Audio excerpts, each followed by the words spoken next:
হযরত আইয়ুব আলাইহিস সালাম সালাম দিছে, জিবরিল সালাম দিছে, আইয়ুব আলাইহিস সালাম উত্তর দিতে দেরি করে বেলাইয়া বলতেছে দেরি করে বেলাইছি, কষ্ট পেয়েছেন?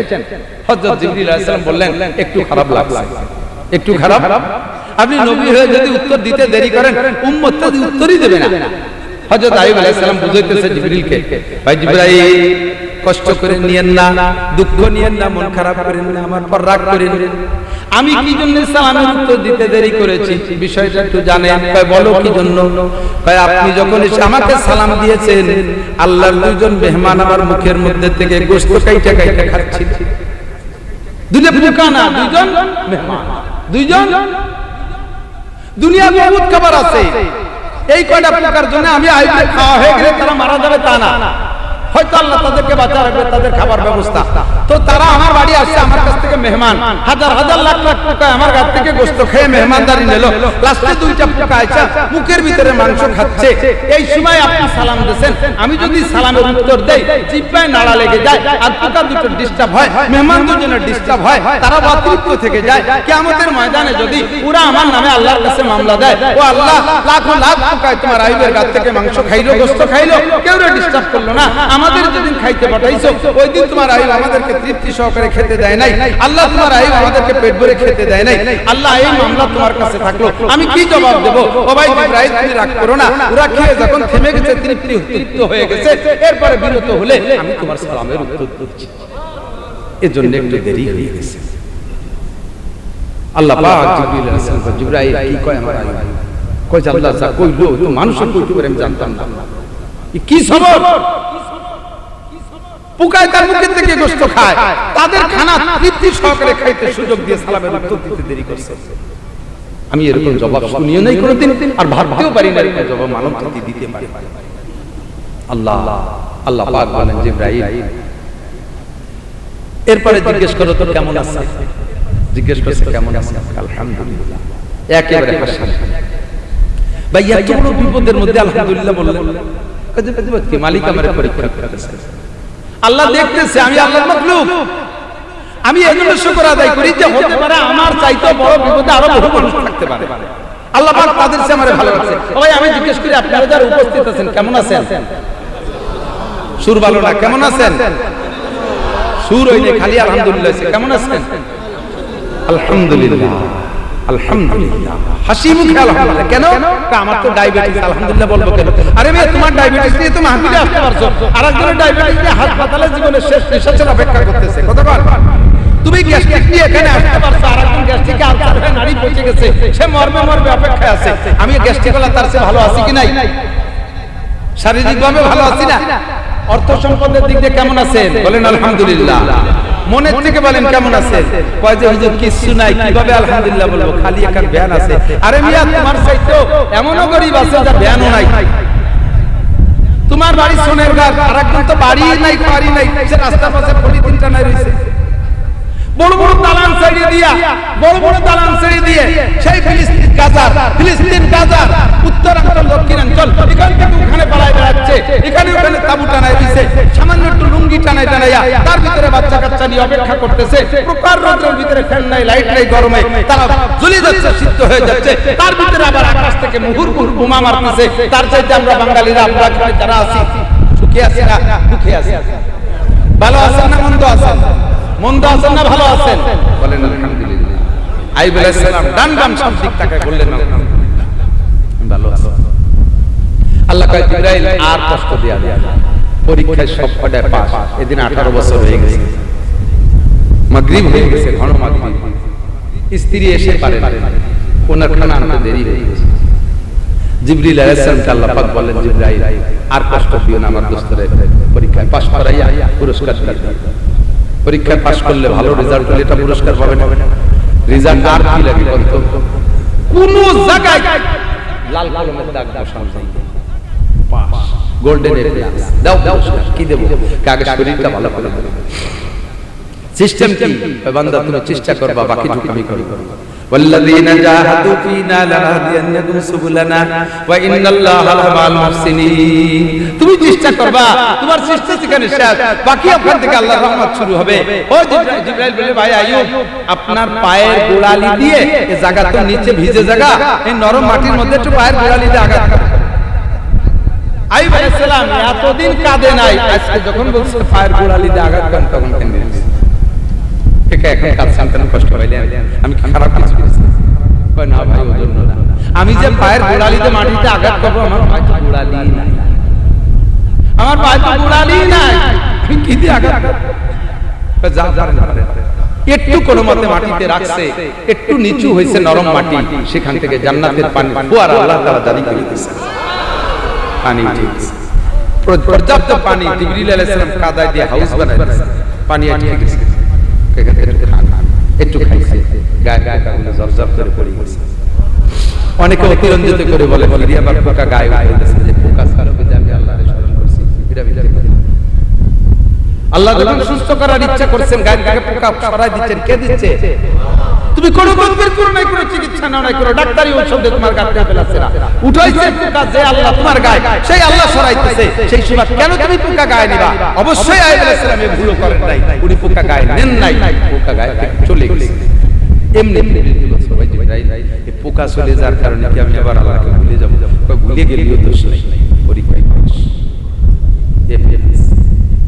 এবার পোকা চলে যাওয়ার পরে এই পানি আপনার গায়ে ছিটায় দেয়, গোসল করবেন, হাতে তো কষ্ট নাই, ওই শুধু হাড্ডি দিয়ে নাড়াচাড়া করে গায়ে লাগানোর সাথে সাথে একটা সেকেন্ডও দেরি হয় নাই, শরীরটা এত সুস্থ হয়ে গেছে, উনার সেই 18 বছর আগে যে দেহ ছিল তার চাইতে দ্বিগুণ চেহারাওয়ালা ফর্সা একটা চামড়া দিয়া, তার চাইতে শক্তিশালী একটা বডি দিয়ে আল্লাহ তাআলা সুন্দর একটা মানুষ বানাইছে।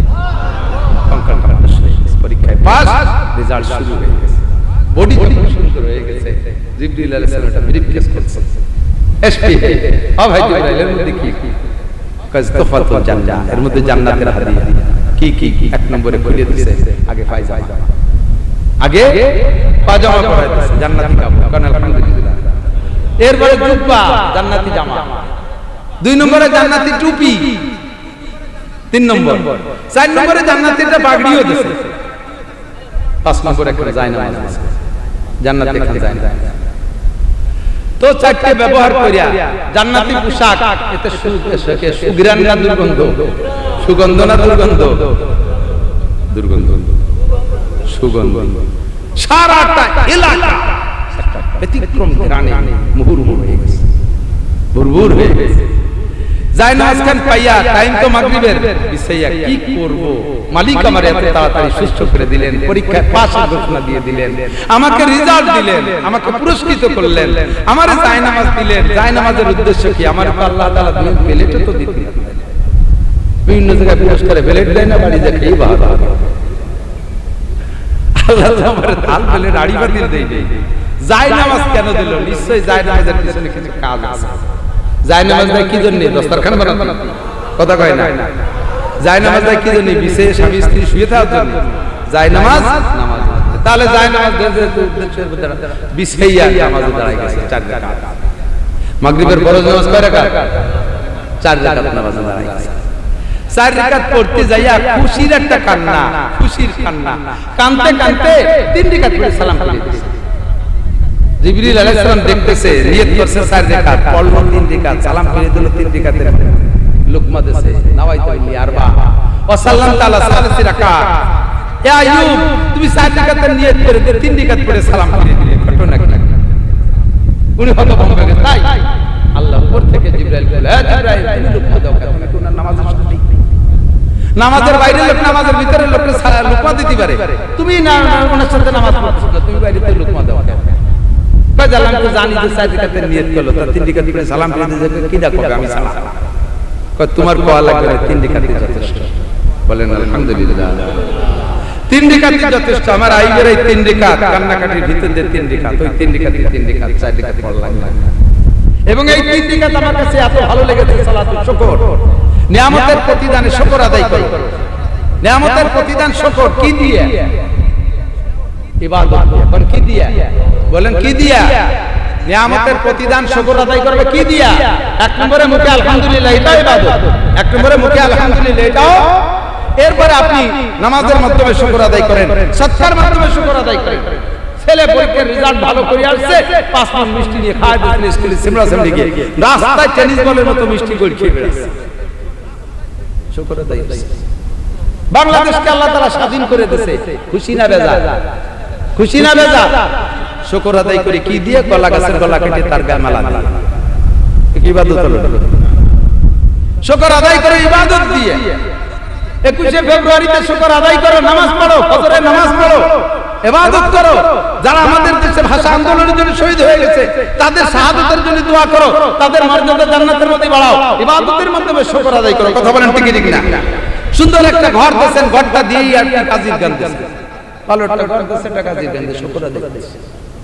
জুতোর বাড়ি খাওয়া, দোকান দিয়েছো, ব্যবসা বাণিজ্য কেন্দ্র করছো, ইবাদতের মাধ্যমে শুকর আদায়। আইয়ুব আলাইহিস সালাম যায় নামাজ পড়ে সাজদা দাঁড়াই গেছেন, 3 রাকাত পড়ে সালাম ফিরিয়ে দিয়েছে, আল্লাহকে 3 রাকাত দিতে। এই 3 রাকাত আমার কাছে এত ভালো লাগছে যে কিয়ামত পর্যন্ত 3 রাকাতকে জিন্দা রাখবো। শ্রেষ্ঠ নবীর শ্রেষ্ঠ উম্মত আখির নবী মুহাম্মদ রাসূলুল্লাহ সাল্লাল্লাহু আলাইহি ওয়াসাল্লামের উম্মতের উপরে এই 3 রাকাত মাগরিবের রক্ত ফরজ করে দিলাম। কিয়ামত পর্যন্ত যত মানুষ মাগরিবে 3 রাকাত পড়বে, আমার আইয়ুবের আমল নামায় এই 3 রাকাতের সব যাইতে থাকবে। ইবাদতে জারিয়া, ইবাদতে আমি আপনি নামাজ পড়ি, আইয়ুব আলাইহিস সালাম পাইতে থাকি। আর আমি আপনি তো পড়ানি নিজেই হলিতার জারিয়া বারবার। আল্লাহ আল্লাহ হেফাজত করুন। যে মহিলাটা খেদমত করলেন, আমার মা বোনরা, যে মহিলাটা খেদমত করলেন 18 বছর, এরপরে উনি আসছেন সন্ধ্যার পরে, উনি আইয়ুব আলাইহিস সালামের এই সম্পূর্ণ কর্মকাণ্ড তাসবিহ তাহলিল ঠিকঠাক হয়ে যাওয়ার পরে উনি যায় নামাজে বসে তাসবিহ তাহলিল করতেছেন। এর মধ্যে রহিমা আয়েশা উকি মেরে দেখে যে ঘরে স্বামী নাই, সুঠাম বডির অধিকারী এক পুরুষ বসা। দেখি আচমকা খেয়ে বলতে, মানেন তা আপনি কে? কয় কেন তুমি চিনছো না? কয় আপনি কে? এটা তো আমার স্বামীর ঘর। আমার স্বামীর আমি একটু আগে রেখে গেছি, এটা পোকার বাসা, এটা কঙ্কাল। আমার স্বামীর কি বাঘবালুকি খেয়ে ফেলাইছে, শিয়াল কুত্তা খেয়ে ফেলাইছে, এরপরে আপনি এসে জায়গা দখল করছেন। তাই বলেছিলাম, বলতেছে তুমি রহিমা? বলে জি। তা আমি তো তোমার স্বামী আইয়ুব। কই ভাই মিথ্যে কথা বলেন না, আমি সন্ধ্যার আগে দেখে গেছি যে হালাত আর এখন এই হালাত, এটা কি? আপনি অন্য কেউ আসতে ঘুরতেছি। আইয়ুব আলাইহিস সালাম বললেন, তুমি কি তোমার স্বামী আইয়ুব আলাইহিস সালামের চেহারা মনে আছে? এই 18 বছর আগে কেমন ছিল? 18 বছর ধরে তো ভুলি যার কথা। তো কয় আছে কিছু কিছু। তুমি উকি মেরে দেখো, আইয়ুব আলাইহিস সালামের কপালে এখানে এক গোছ চুল সাদা ছিল, সেই সাদা চুল সেই অবস্থায় আছে, তৈরি হয়ে গেছে। উকি মেরে দেখে সেই চুল আছে। কয় যে হ্যাঁ মিলছে, আস্তে আস্তে একটা একটা করে মিল হচ্ছে। তারপরে কাছে আসে, বিস্তারিত জানলেন। এরপরে বললেন, আপনি কি দিয়ে শুকর আদায় করেছেন? আমি 3 রাকাত নামাজ দিয়ে শুকর আদায় করেছি। তাই আমিও করব। উনিও 3 রাকাত নামাজ পড়লেন। কিয়ামত পর্যন্ত আমার মা বোনরা, আমরা আলাইহিস সালামের মাগরিবের 3 রাকাতের সব উনিও পাই। বলতে চাইছি ওই কথাটা যে আল্লাহ পাক রব্বুল আলামিন পরীক্ষা নিয়েছেন। কেমন পরীক্ষা?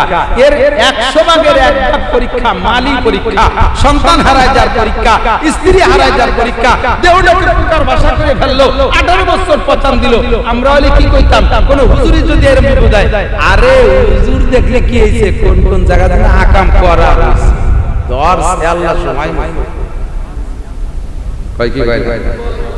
অথচ হাদিস আছে কি, আশাদুন নাস বালাল আম্বিয়া সুম্মাল আমসালু ফাল আমসাল, সবচেয়ে বেশি পরীক্ষার সম্মুখীন নবী রাসূলরা, এরপরে যারা বুজুর্গ দিনদার বেশি তাদেরকে এরকম পরীক্ষা, তারপরে যারা এমন করে শেষ ফিনিশিং যারা কাফের তাদের কোনো পরীক্ষা দুনিয়ায় নাই। আর দুনিয়া মাজলাত, আর দুনিয়া সিজনুল মুমিন ওয়া জান্নাতুল লিল কাফির, দুনিয়া হলো কাফেরদের জন্য জান্নাত, আর জান্নাত হলো ওয়ালাকুম ফিহা মা তাশতাহি আনফুসুকুম ওয়ালাকুম ফিহা মা তাদউন। জান্নাত বলা হয় জান্নাতের ভিতরে মুখে যা বলবা তাও পাবা, মনে যা ভাববা তাও পাবা। দেখেন দুনিয়াটা কাফেরদের জন্য জান্নাতি, তারা মুখে যা বলে তাও পায়, মনে যা ভাবে তাও পায়। তারা যে অস্ত্র বানাইতে চায় তাই পারে, যে যন্ত্র বানাইতে চায় তাই পারে। আমরা মুসলমানরা কিছু পারি না, তারা আমাদেরকে মাইরে সাফ হয়ে যাচ্ছে, আমরা খালি মার খেয়েই যাচ্ছি। আমাদের সম্পদ তারা লুটে নিয়ে যাচ্ছে, আমরা তাদের কাছে মুনাজাত পাতি, আমরা তাদের কাছে ভিক্ষা খয়রাত করি। আমাদের জন্য দুনিয়াটা জেলখানা, আমরা যা চাই তা পাই না। আমাদের ছেলে মেয়ে সুন্দর হয় না, তাদের ছেলে মেয়ে সুন্দর হয়। আমাদের দালান কোঠা হয় না, তাদের দালান কোঠা হয়। আমাদের গাড়ি বাড়ি হয় না, তাদের গাড়ি বাড়ি হয়। আমাদের জন্য জাহান্নাম, আমরা যা চাবো তা পাবো না, ওরা যা চাবে তা পাবে, আমরা যা চাবো তা পাবো। এ পারদলি একটা জায়গা আছে, সেইটা হলো আখিরাতের জান্নাত। কথা বলেন ঠিক কি না? দুনিয়া কিছুক্ষণের জন্য না পাইলে কিছু আসে যায়। কথা কন না কেন? আপনারা ঢাকা যান, কোন জায়গা থেকে গাড়ি কি ওঠে? আর যশোর থেকে, নিউ মার্কেট থেকে গাড়ি কি ওঠে? যাই কতক্ষণ পরে গাড়ি যদি 2 দিন আগে বা 1 দিন আগে বা 2-4 ঘন্টা আগে টিকিট কাটতে, টিকিটের পিছনে লেখা থাকে যে গাড়ি ছাড়ার নির্দিষ্ট সময় 15 মিনিট আগে কাউন্টারে উপস্থিত থাকিতে বাধ্য থাকিবে। ঠিক না? তো 15 মিনিট, কয় মিনিট? 15 মিনিট আগে গেছেন। এই 15 মিনিট আগে মাসে 2 বার ঢাকা যান, 15 মিনিট করে ওই জায়গায় থাকা লাগে। পেশাবও আসতে পারে, বসতিও মনে করতে পারে, সময় সময় ক্লান্তি লাগে, মনে হয় একটু শুয়ে পড়ি। তো যত বড় লোক হন না কেন, যত ধনী মানুষই হন না কেন, মাসে 2 বার ঢাকা যাওয়ার জন্য যশোর খেজুরার মোড়ে যাইয়া, যশোর নিউ মার্কেট মোড়ে যাইয়া ওই জায়গা গাড়িতে উঠবেন, 15 মিনিট অপেক্ষা করা লাগে। এর জন্য কি ও জায়গা বড় লোকরা আলাদা একটা সুন্দর এসি রুম বানায়, সোফা সেট করে, পাকা বাথরুম বানায়? কিছু করে না। পেশাবাস্তি বাসের তলে যে বসে, পুরনটি রাখে দোকানের কোনাকানায় যে বসে পড়ে, বেশি বসার প্রয়োজন নেই, ভাষার তলে ব্যাগটা দিয়ে বসে পড়ে, স্যান্ডেল জুতো বাসার নিচে দেবে। 15 মিনিট, কয় মিনিট? 15 মিনিট। এ 15 মিনিট যেমনি সেমনি কেটে যাবে। আমি বিল্ডিং বানাবো যে জায়গায় 60 বছর থাকবো সে জায়গার জন্য। আমি বিল্ডিং বানাবো সেখানে যেখানে আমি, আমার পরে ছেলে মেয়ে, আমার নাতি নাতনি থাকবে সে জায়গার জন্য। আমি কাউন্টারে 15 মিনিটের জন্য বিল্ডিং বানাবো না, এখানে বাথরুম বানাবো না, এখানে আমি সোফা সেট করবো না, এ জায়গা কিছুই করবো না, মাত্র 15 মিনিট। আরে দোস্ত, আমার জান্নাতের সুখ শান্তির মূল জায়গা আমার জান্নাত। আমাল হায়াতুদ দুনিয়া ইল্লা কালিল ওয়া ইন্নাদ দারাল আখিরাতা লাহিয়াল হায়াওয়ান লাউ কানু ইয়ালামুন। এ দুনিয়ার জিন্দেগি একেবারে কিছুক্ষণ, একেবারে ক্ষণস্থায়ী। পরীক্ষা নিরীক্ষা যা করে মালিক আমি সর্বাবস্থায় মাথা পেতে নিতে রাজি। আল্লাহ আমারে মেরে খুশি থাকলে আমি মরতে রাজি। না খাওয়ায় খুশি আমি না খেয়ে থাকবো, না পড়ায় খুশি আমি না পড়ে থাকবো। কাফেরের কাছে পরাজয় করায় খুশি থাকে, তা তো আমি খুশি থাকবো। কথা বলেন ঠিক ঠিক না? আমার জয়ের একটা দিন আছে, আমার বিজয়ের একটা দিন আছে, সেই দিন প্রমাণ হবে। ফাসাউফা তারা ইদান কাশাফাল গুবার আবারাসুন তাহতা রিজলিকা আম হিমার। অন্ধকার কেটে গেলে বোঝা যাবে তুমি ঘোড়ার পিঠে বসা না গাধার পিঠে বসা। দুনিয়ায় অন্ধকারের মধ্যে আছো, হে কাফের মুশরিক গুনাসরা, হিন্দু বুদ্ধ খ্রিস্টান মুসলমানরা, তোমরা দুনিয়ায় অন্ধকারের মধ্যে বইসা, অন্ধকারের ভিতরে গাধার পিঠে বইসা, তোমরা ঘোড়ার পিঠে বসে বসে বুঝে বিদা বলে, এই বলে তুমি গুলিয়া উড়াইতেছো। অরিজিনাল তুমি গাধার পিঠে বসে আছো, আর কলেমা পড়া মুসলমান যারা, এরাই আসলে ঘোড়ার পিঠে বসে আছে। চক্ষু বন্ধ করে কবরে যাবা, মর্দ মারা সরবসর দর খাবেদা গশতে বেদার আকে ইউরাবদা আজজাহা।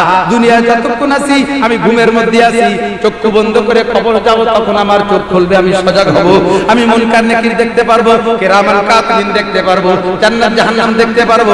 সব আমার কবরে যাওয়ার পরে দেখা যাবে। আরে কাফের তুইও দেখতে পারবি মরার পরে, হে ইহুদ নাসারা তুইও দেখতে পারবি, ইনশাআল্লাহ কলেমা পড়া মুসলমানও দেখতে পারবে। ওই দিন প্রমাণ হবে ঘোড়ার পিঠে বসা কে আর গাধার পিঠে বসা কে। 15 মিনিটের সুখ শান্তি উপভোগ করে গেছি অনাদি অনন্তকাল পর। ইনশাআল্লাহ কলেমা পড়া মুসলমান, কলেমা পড়া মুসলমান। আরে সবচাইতে বড় কথা হলো মান কানা আখিরু কালামিহি লা ইলাহা ইল্লাল্লাহ ফাদাখালাল জান্নাহ। চেষ্টা করবেন, দোয়া করবেন, মুনাজাত করবেন যে আপনার মরণের সময় শেষ কলেমাটা হোক লা ইলাহা ইল্লাল্লাহ ফাদাখালাল জান্নাহ, বিনা হিসাবে জান্নাত। সুবহানাল্লাহ। আস্তে কাল সকালে কবেন সুবহানাল্লাহ, সুবহানাল্লাহ। আগামীকাল বলবেন একটু কোন